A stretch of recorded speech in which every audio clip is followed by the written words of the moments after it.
тоқсандық теориясы нарықты басқаратын жүйе. Ассалаумағалейкум барлықтарыңызға.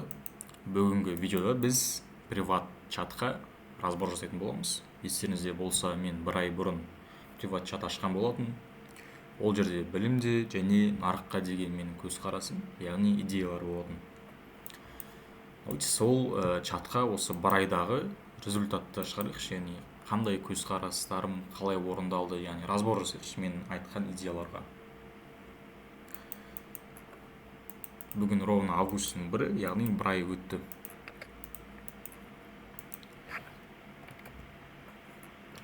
Так, бірінші хауюзи, яғни алтыннан қарайық.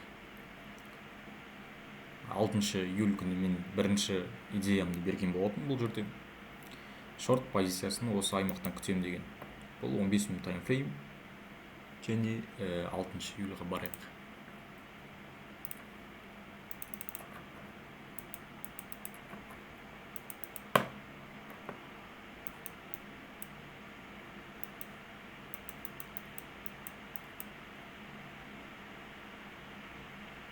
Понедельник күні бұл.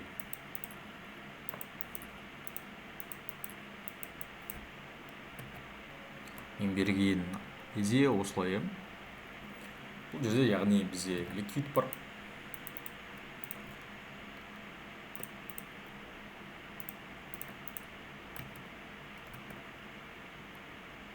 Мына жерден бізде open close level'дан рет салып жатқан осы бағада.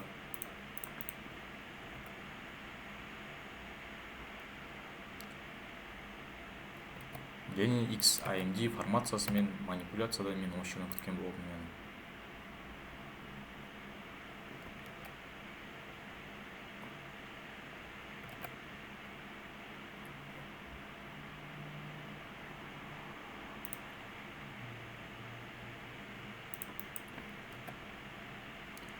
Жоқ, бұл жерде понедельник.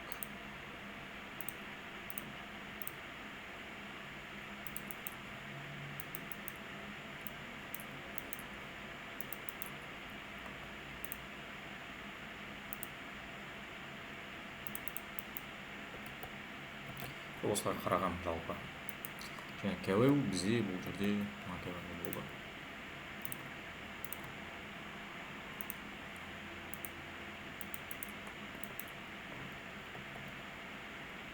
Дәл осылай. Қараңыздаршы, қалай орындаған. Негізі бұл орындаған жерде бізде понедельникте. Понедельник бұл бізде вторник, яғни екінші күні аптаның екінші күні келіп тұрға кәуеуға. Қараңыздар. Енді дәл осы жерде бөлетін болсам, жалпы күндік 6 сағат кәуеуға бөлетін болсам, бұл жерде бізде XAMD формациясы болған.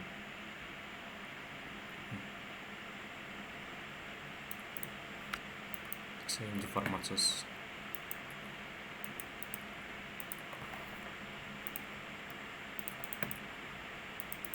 Дәл осылай, және менің бұл жердегі мақсатым мына аймақтар болған, және лоу. Және ликвид енді біздегі ең жақын осы болып тұр ғой. Осы ең жақын осыны алсақ. Осыны сделкасыға болатын еді. Қараңыздар енді. Примерно стопты былай алсақ. Стопты андай алсақ. Мынаның өзі үлкен негізі. Мына жерге свечаны хайна қойды. Осының өзіне біз қанша әрер жасауға болатын еді. 11 әрер жасауға болады екен осы моментте. Кіші стоп жасасаңыз, уже өсе береді. Негізі өте идеальный позиция бұл. Келесі позицияны қарайық. Бірінші алтында түгел қарапшы, сосын барып евроға өтетін боламыз. Бұл жерде алтынмен лонг позициясын жерген болатынбыз.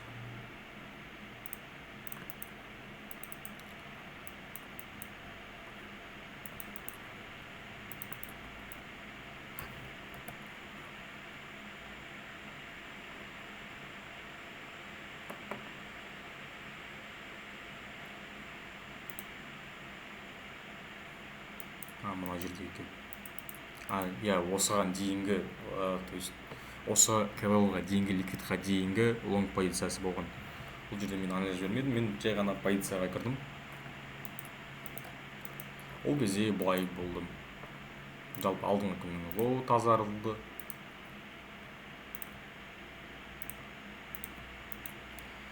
Және бізде осы моментте үлкен тайфреймге қарай қандай KLL бар.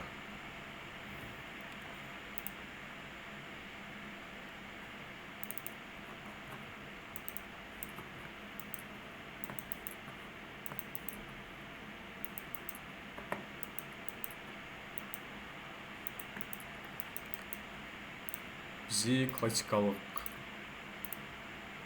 B бар астында.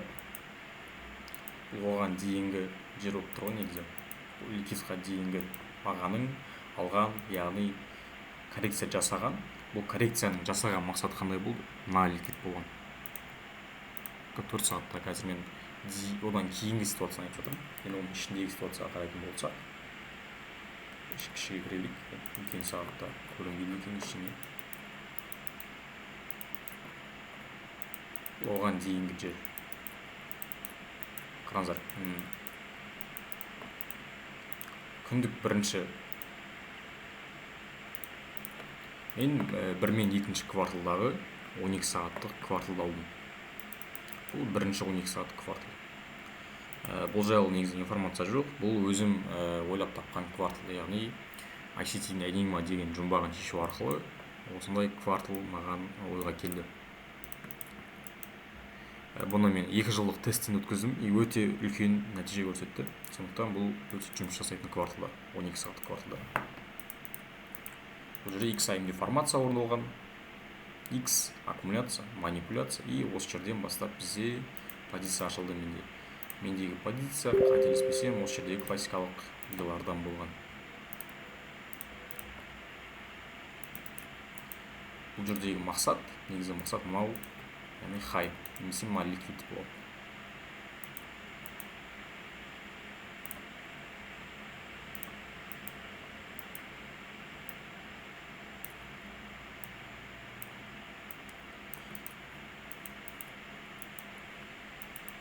Және мен осы кезде айтарлықтай мен бұл жерден мына шорт позициясын ұстай алмадым, өйткені мен лонгта отырдым, лонг позициясын ұстадым да. Көп жағдайда күніне бір-ақ сделка ашамын.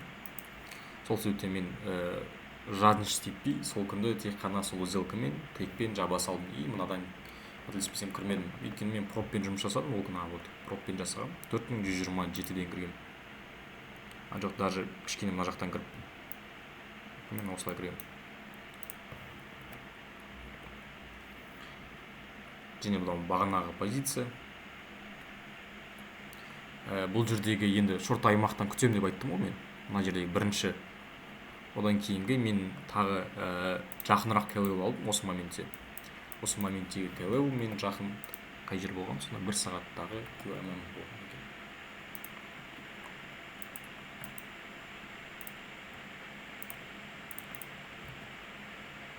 Осыны алған екен.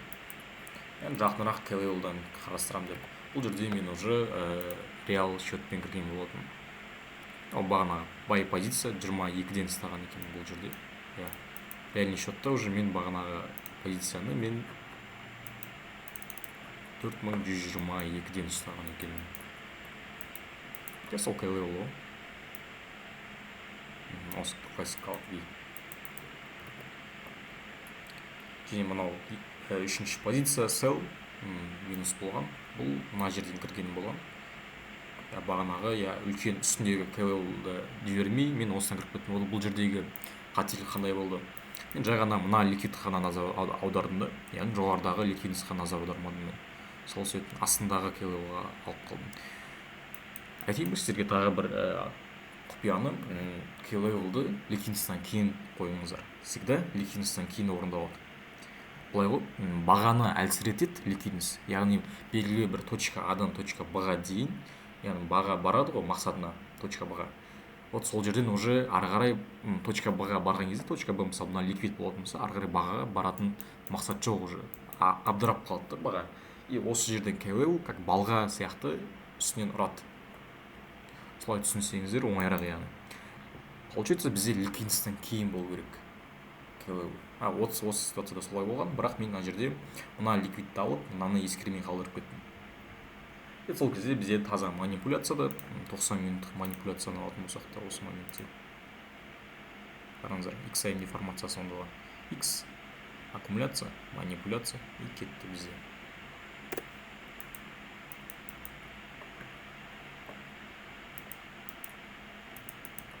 Так. Дальше жалғастырайық.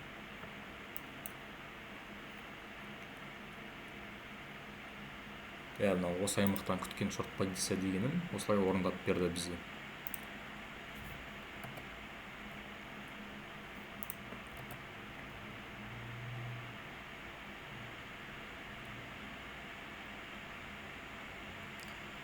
Так, ары қарай бұл бізде 8 июль екен. Бұл бізде среда күні екен.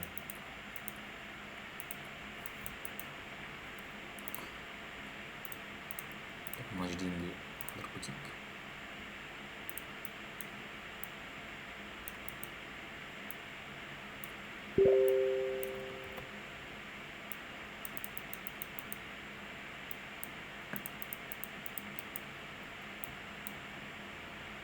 Мынаны отырайық. Бұл жерде қандай позиция бердім? 15 минут таймфрейм. И мен шорт позициясын қарадым бұл жерде.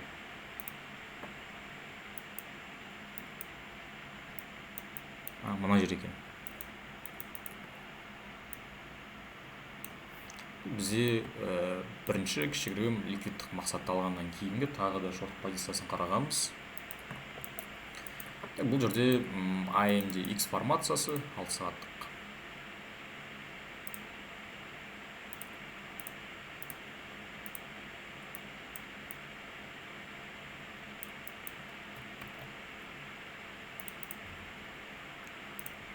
Және бұл жерде КВУ, ма SBR болған.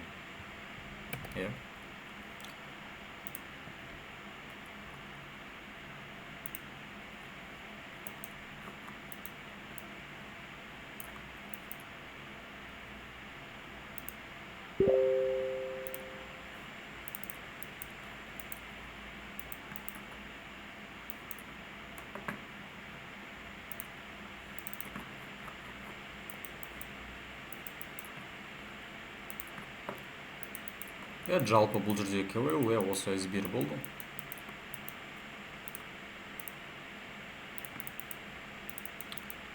Так, енді AMD X формациясы күндік, және бізде 12 сағаттық XAMD формациясы болды бізде. Дәл манипуляция бізде яғни КВУ-мен орындалды. Ал бұл жердегі ликвидность қай жерде десеңіздер, ликвидность дәл осының ішіндегі ішкі ликвидтар. Яғни бізде баға осы жердегі свип ликвидность, яғни тазарту очистка болды.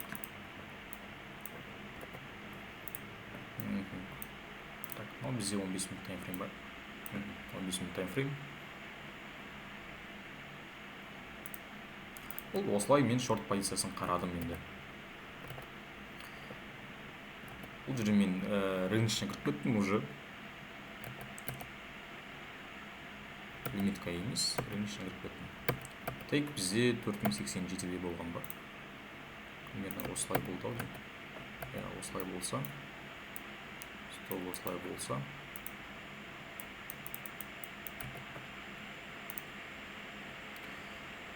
AMD XAMD позициясы, шорт позициясын көргім келеді. AMD XAMD дегеніміз, AMD XAMD. Вот міне. 4077-ге дейін ұстаған екен.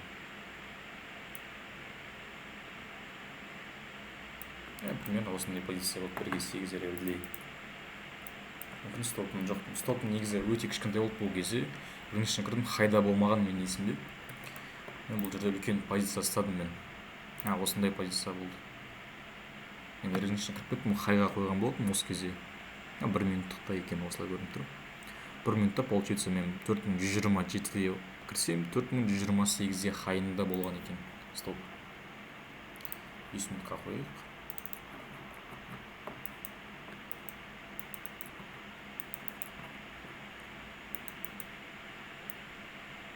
Мына осылай. Осында позиция болған менде. қараңыздар. 37 эрер. 31-де 69 эрер деген осы позиция менің. Осылай болған екен.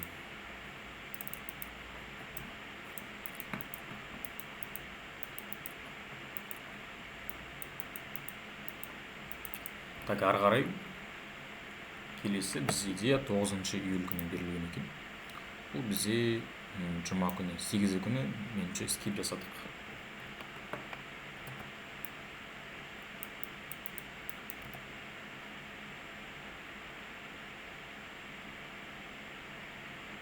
Бұл жердегі позициямыз қалай болды? 15 минут таймфрейм. Яғни осы қайталған болатын ғой. QL ретінде QML және де классикалық QL болған.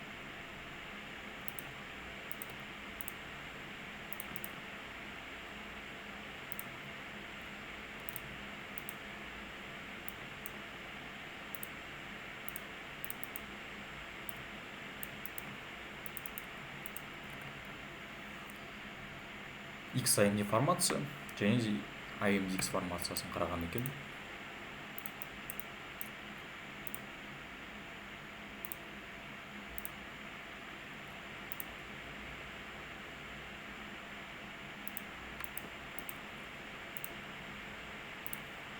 Бұл же получается XAMD болып тұр ғой.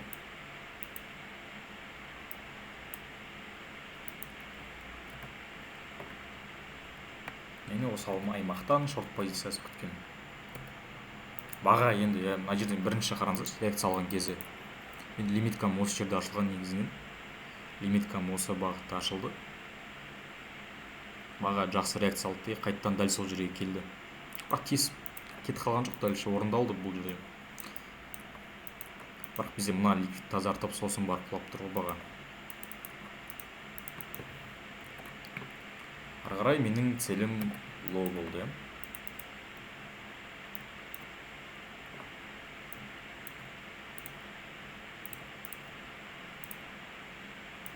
Цель лоу. Так, осы лоу ма бізде? Осы екен. Дальше қараңыздар қалай құлаған. Просто 2 күн құлады ғой. Мына цельге бару үшін 2 күн барды.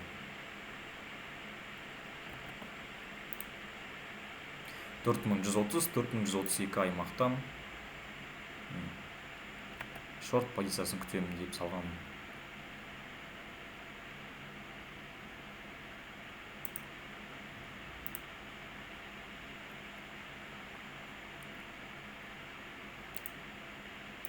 Осы позиция.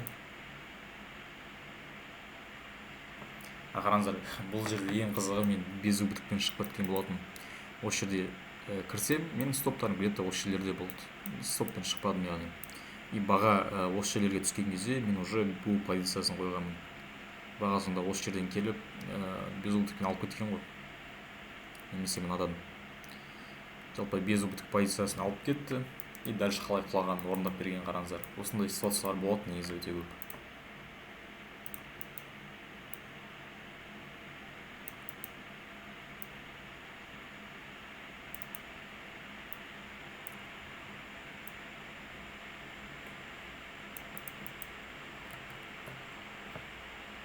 Одан кейін 10 июльдағы позициям қалай болған екен. Мына жерден QML күткен. Мына жерде екен ғой. Мына жерден де мен қарағанмын, бірақ позиция ашпадым бұл жерде. Жұма күніге.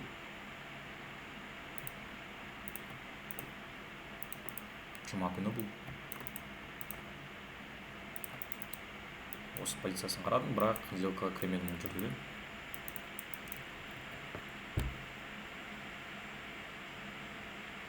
Әзірге нақты кіру нүктесін көріп тұрғаным жоқ, бақылау үстіндемін деп жазып жүргем.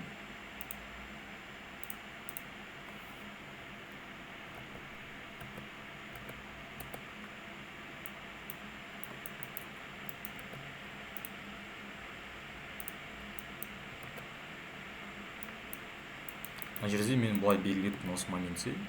Ликвидность классикалағаны белгілеген екен.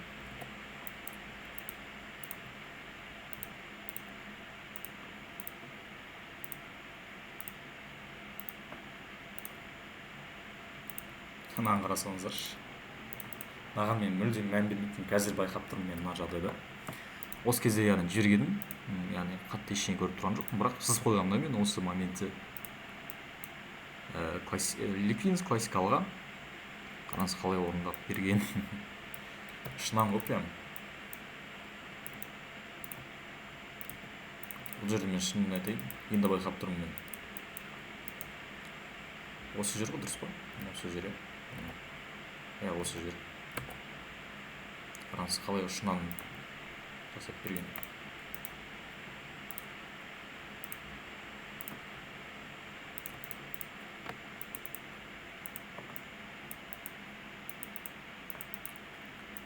Айтпақшы, осы айда менде айға ашылды, яғни набор ашылды приват чатқа. Лимит бар бізде, яғни лимитсіз емес. Қосылып үлгеріп қалыңыздар, орын толса жабамын. Яғни қазіргі уақытта нақты орын санын белгілемедім, бірақ қосылуға мүмкіндіктеріңіз көп әлі. Так, дәлші көрейік, не болған. Бұл 10 июль, яғни солай қалды жалпы. Несі қарасаңыз, барлығы орындалып тұр мына жерде. Мен мына жерлерде көп позицияларды жіберіп алдым. Так, келесі менде 14 июль күні болыпты. Так, сонда 13 менде скип болған екен. 14-і. 14-і осы аймақтан шорт позициясын күтемін деген бірінші. Бұл қай жер болды? Болды, есім түсті. Айтарлықтай бұл позицияға мен кірмедім. Яғни ойым өзгеріп кетті жаңалықтың алдында. Бізде ликвид. Негізі бұл жердегі Liquidens бағана айтып өткендей, қараңыздар, 4 сағатты кірейікші.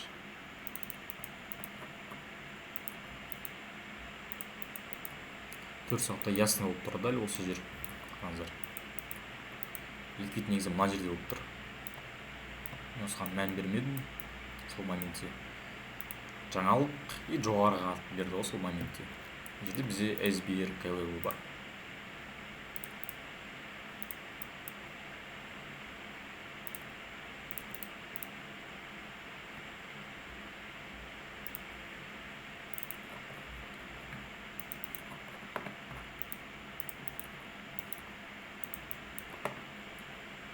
Қараңыздар қалай орындап берген. Толық ликвидті былай алсақ болады.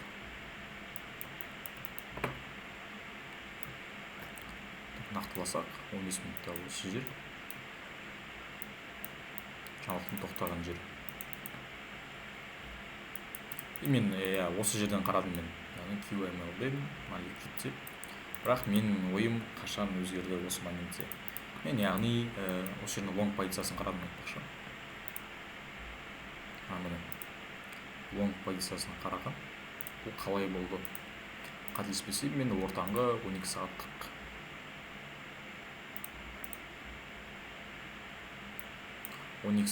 Қарадым, индекс формациясымен.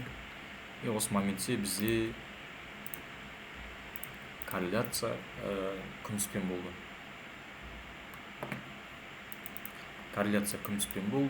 Және 5 минутқа өтейін осы жерде. Нақты есімде жоқ бұл жердегі. Бірақ мен жаңалық болды, бұл жер үлкен жаңалық болды. Қандай екенде есімде жоқ. Бір өте үлкен жаңалық болды. Осы кезде лонг кету керек болды екен мына ликвидтарға.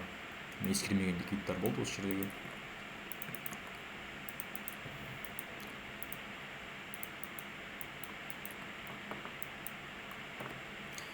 Және мен былай қараған одан алдым.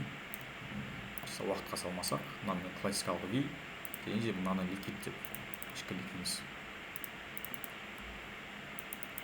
Осындай да ой болды менде. И манипуляция, и кетті.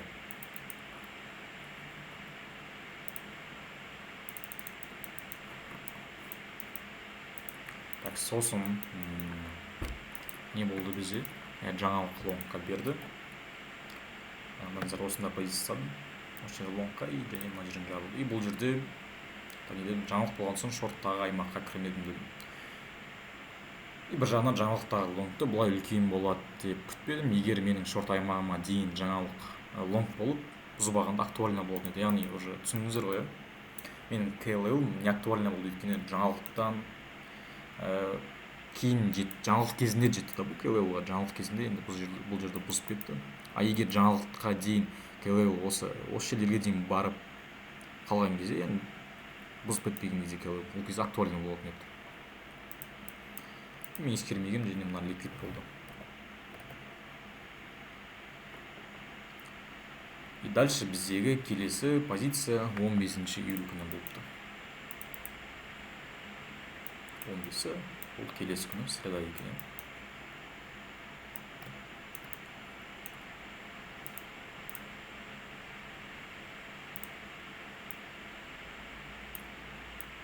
Мен осындай позиция болды. Так, 15-і. Лонг позициясын қарайын деген. Бұл бізде осы жер екен.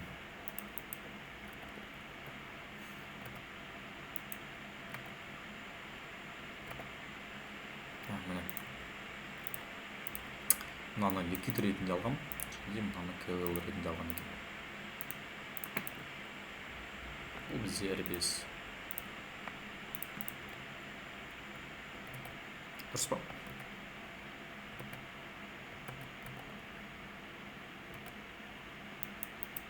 Даже үлкен, даже былай болған, QML-ді алған. Түсінікті.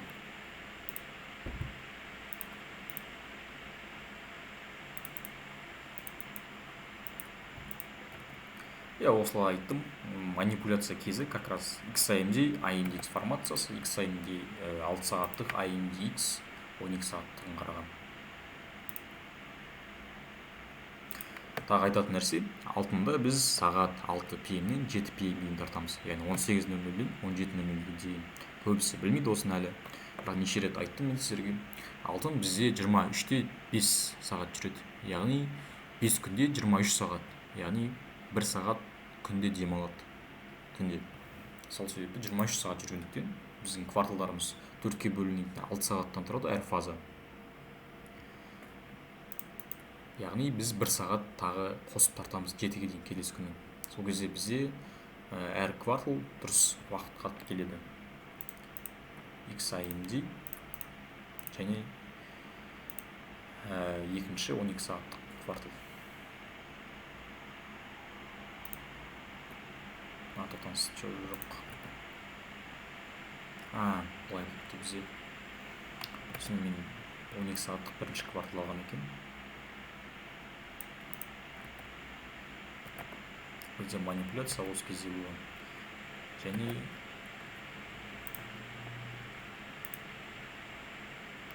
бұл жерде AMDX деп алғанбыз, значит бұл жерде XAMD болып тұр. AMDX деп қарадым, осы жерден қарадым, өйткені мен баға тағы бір рет лоуды тазалап, сосын барып кетіп тұр ғой. XAMD. Бұл кезде есімнен шығып тұр, қандай болғанын.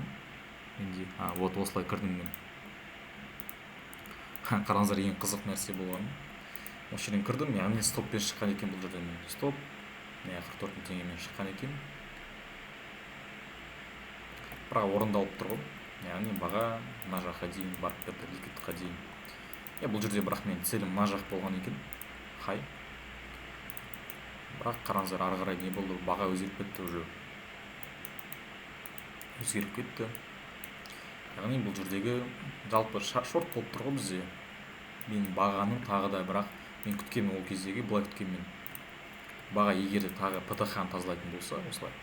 Баға осы аймақтан қайттан шорт кетіп деген позициясын күткен. Мына жер көрінбейді екен. Көрінбейді екен. Осылай күткен. И баға не сет болды. Жай ғана ішкі ликвидпен жұмыс жасады. Ішкі ликвид ол бізде мына жерде болайық. И біздегі осы жердегі қандай KLL бар? Бізде SBR бар. Баға бірінші келген кезде маған жетпей қалған. Қараңыздар, жетпеген. Хай. Тағы бір коррекция жасады. Ол коррекция біздегі мына классикалық V.